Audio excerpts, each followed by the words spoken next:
If you don't fix your habits, you will stay mediocre. Hopefully, by now, you've come to a point in your life where you realize that you have to start keeping your habits in check. Don't worry, everyone struggles with habits, even myself. You're not alone.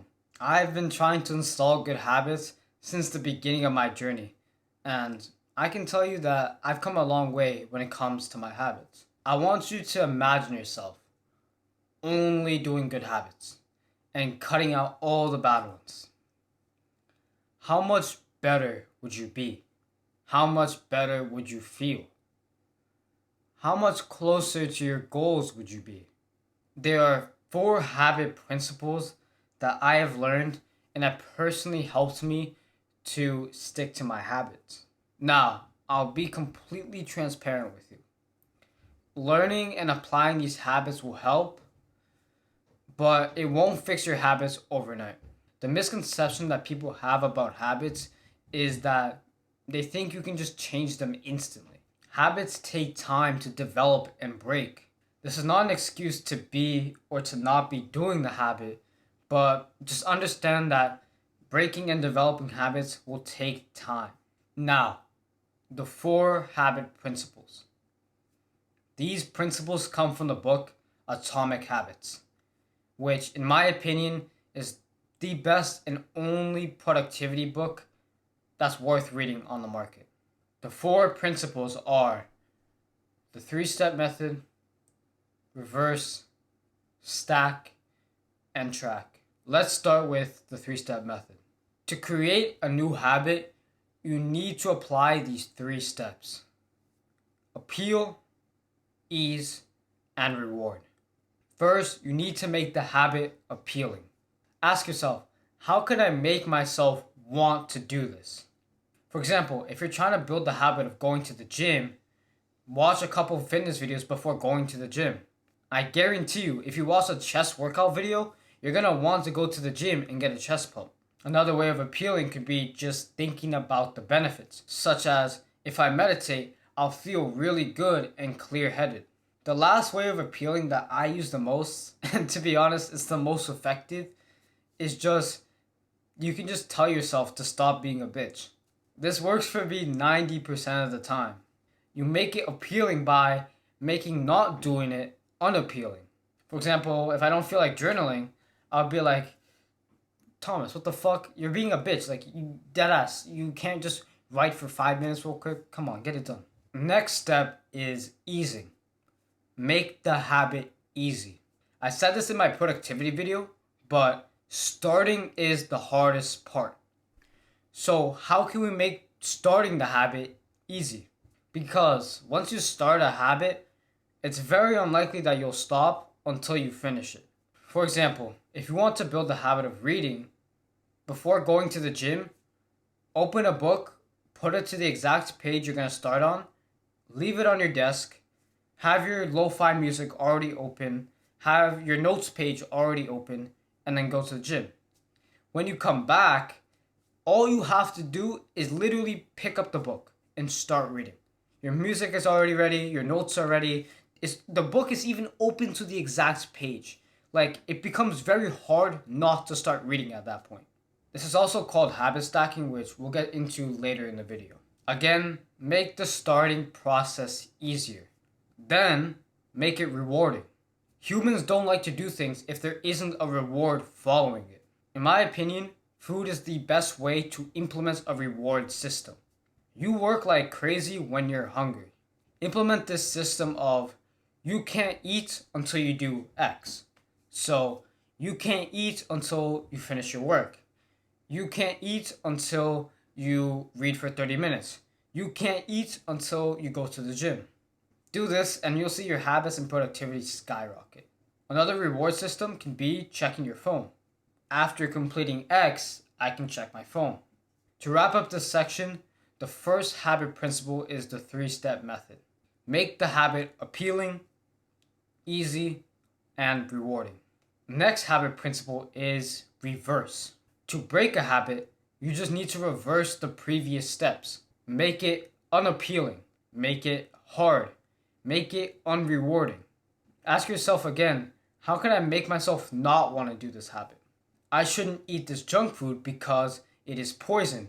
It will tank my testosterone and I will feel bad after eating it. Then you want to make it hard. From personal experience, this step really helped me. I struggled with porn for a very long time because I kept doing it at night when my brain was at its most exhausted state. I made it hard by putting my phone in another room before I went to sleep. By doing this, not only would it prevent me from using my phone at night, but it would also prevent me from using my phone immediately when I got up. By making it hard, I fixed my bad habit of watching porn. Now, there isn't really a way to make a habit unrewarding, but just understand that breaking a habit is the same thing as making one, just reversing the steps. So we have the 3-step method, we have reverse, now stack. Quick water break.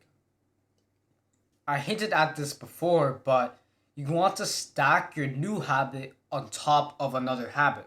The example I gave earlier was after going to the gym, you're going to read. By stacking habits, you make doing the habit more automatic and routine. The simple formula for stacking is after I do X, then I will do X. So after I take a cold shower, I will make a salt lime water. After I do 90 minutes of productive work, then I'll go meditate for 10 minutes. The last habit principle is tracking. Now, a lot of people will disagree with me, but I believe it's really important to track your habits. Not only does it make yourself more accountable, but over a longer time period, you track your progression. As days and months go by, you forget the progress you're making. Let's say you're tracking how many days you go to the gym. The first month, you go to the gym 2 times a week. Then the next month, you go to the gym 4 times a week. But the last week, you didn't go to the gym. You may think that you're taking a step back because that last week you failed to go to the gym, but you're still making a step forward. And that week was just a little blip. You increased from going to the gym 27% of the month to 53% of the month. But to you, because you failed in that week, you thought you were going back on your progress when you're still going forward. It feels good at the end of the month when you notice that the habit you've been tracking goes up. It proves to yourself that you're really getting better and better. The true best way to sticking to habits is wanting to do them. And the only way you'll want to keep doing them is if you're starting to notice progress. You're competing against yourself every month to do better. And every month you feel more motivated to keep doing it and keep doing it and keep getting better. This is what I call the progress paradox. The more progress you make, the more motivated you'll make to make more progress, which will motivate you even more to make even more progress. Thinking in terms of months helps you take a step back because taking things day by day, you fail to notice the big picture. Let me explain better by showing you this graph. This is taking things day by day. And this is taking things month by month. You want to set up daily objectives that will make you reach your monthly goal. But you want to look at your progress monthly. Zoom in on what's important. Zoom out on everything else. Dan Coe. Zoom in day by day to complete your objectives. Zoom out to see the bigger picture. Now, I feel that it's only right that I personally share you my journey on my habits. Because I'm not perfect and I haven't perfected my habits yet. I've been tracking my habits since August and I've seen some faults and successes. Here's my habit tracking for August. Here's my habit tracking for September. Unfortunately, I do not have my October goals because I fucked up the database and accidentally linked it to my November database when I was making it. So I lost all my stats. But just take my word that October was my best month overall in terms of all habits. And I almost was perfect in getting my work done and in NoFap. And I improved my morning routine and night routine goals. Like I said, I was going to be completely transparent with you.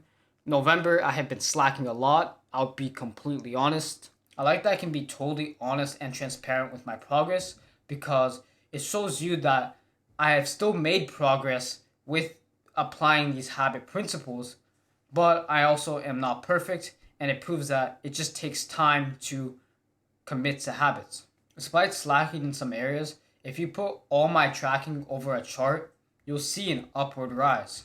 I felt entitled to record this video not only because I've personally improved my habits, but to also keep myself in check and to continue to reach my goals. There's not a lot of people on YouTube that will be transparent with their progress and their tracking publicly. Remember, as I told you before, and as my data suggests, it takes time. Habits do not form, habits do not break in 2 weeks. You will not magically stick to a habit. It takes time and repeated effort to instill good habits. These principles won't change your habits overnight, but they will help you in committing to your habits faster and easier.